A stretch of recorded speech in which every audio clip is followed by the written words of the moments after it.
मित्रों, जब भी प्रेम की बात आती है तो सबसे पहले हमारे मन में राधा कृष्ण के प्रेम की कथा याद आती है। परंतु अधिकतर जनमानस के मन में ये सवाल उठता है कि जब भगवान कृष्ण राधा रानी से बेइंतहा प्रेम करते थे तो फिर उन्होंने उनसे शादी क्यों नहीं की।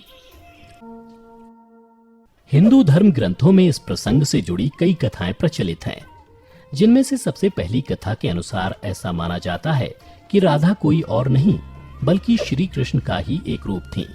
स्कंद पुराण की माने तो श्री कृष्ण को आत्माराम भी कहा जाता है, अर्थात जो अपनी आत्मा में ही रमण करते हुए आनंदित रहता है और उसे आनंद की अनुभूति के लिए किसी अन्य की आवश्यकता नहीं होती। उनकी आत्मा तो राधा ही है, अतः राधा और कृष्ण को कभी अलग नहीं किया जा सकता। ऐसे में फिर राधा और श्री कृष्ण के विवाह होना और बिछड़ने का सवाल ही नहीं उठता। श्री कृष्ण ने ही खुद को दोनों रूपों में प्रकट किया है। ये भगवान का एक मनोरम रूप है। पुराणों में उनके इस रूप को रहस्य, अध्यात्म और दर्शन से जोड़कर देखा गया। वहीं ब्रह्म वैवर्त पुराण में वर्णित कथा के अनुसार श्री कृष्ण के साथ राधा गोलोक में रहती थी। एक बार उनकी अनुपस्थिति में श्री कृष्ण अपनी दूसरी पत्नी विरजा के साथ घूम रहे थे। तभी राधा आ गई। वे विरजा पर नाराज होकर वहां से चली गई। श्री कृष्ण के सेवक और मित्र श्रीदामा को राधा का यह व्यवहार ठीक नहीं लगा और वे राधा को भला बुरा कहने लगे। राधा ने क्रोधित होकर श्रीदामा को अगले जन्म में शंखचूड़ नामक राक्षस बनने का श्राप दिया। इस पर श्रीदामा ने भी उनको पृथ्वी लोक पर मनुष्य रूप में जन्म लेकर 100 वर्ष तक कृष्ण विछोह का श्राप दे दिया। राधा को जब श्राप मिला था तब श्री कृष्ण ने उनसे कहा था कि तुम्हारा मनुष्य रूप में जन्म तो होगा, लेकिन तुम सदैव मेरे पास रहोगी। यही कारण था कि राधा और श्री कृष्ण का बचपन में विछोह हो गया था। जबकि रामचरितमानस के बालकांड के अनुसार एक बार विष्णु जी ने नारद जी के साथ छल किया था। उन्हें खुद का स्वरूप देने के बजाय वानर का स्वरूप दे दिया था। इस कारण वे लक्ष्मी जी के स्वयंवर में हंसी का पात्र बन गए और उनके मन में लक्ष्मी जी से विवाह करने की अभिलाषा ही रह गई थी।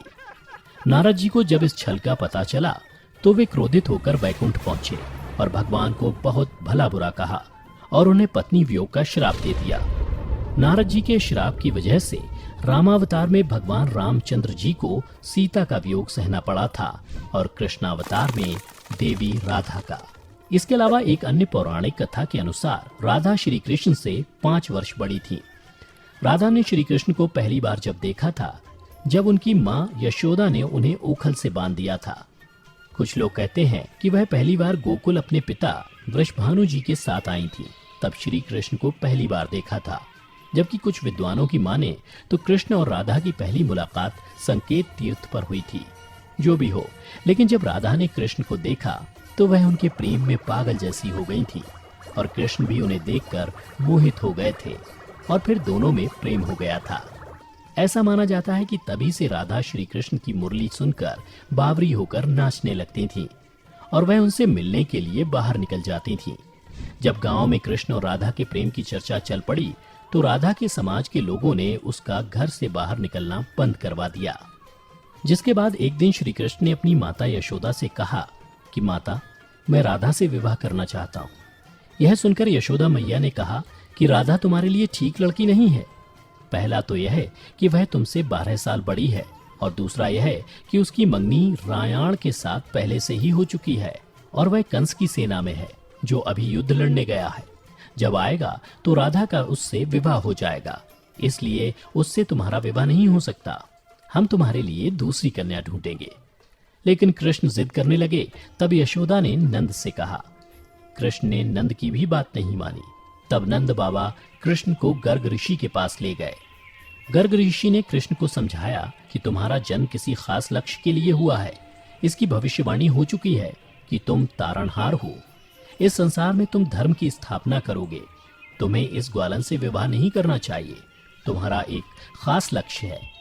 तब श्री कृष्ण कहते हैं कि मुझे नहीं बनना तारणहार। मैं तो अपनी गायों, ग्वालनों और इन नदी पहाड़ों के बीच ही रहकर प्रसन्न और आनंदित हूँ। और यदि मुझे धर्म की स्थापना करनी है तो क्या मैं इस अधर्म के साथ शुरुआत करूं कि जो मुझे चाहती है और जिसे मैं प्रेम करता हूं उसे छोड़ दूं? यह तो न्याय नहीं है। गर्ग मुनि हर तरह से समझाते हैं, लेकिन कृष्ण नहीं समझते हैं। तब गर्ग मुनि उन्हें एकांत में यह रहस्य बता देते हैं कि तुम यशोदा और नंद के पुत्र नहीं, देवकी और वासुदेव के पुत्र हो, और तुम्हारे माता पिता को कंस ने कारागार में डाल रखा है। यह सुनकर श्री कृष्ण कुछ भी कहने की स्थिति में नहीं रहे और फिर उन्होंने कहा, कृपया मेरे बारे में कुछ और बताइए।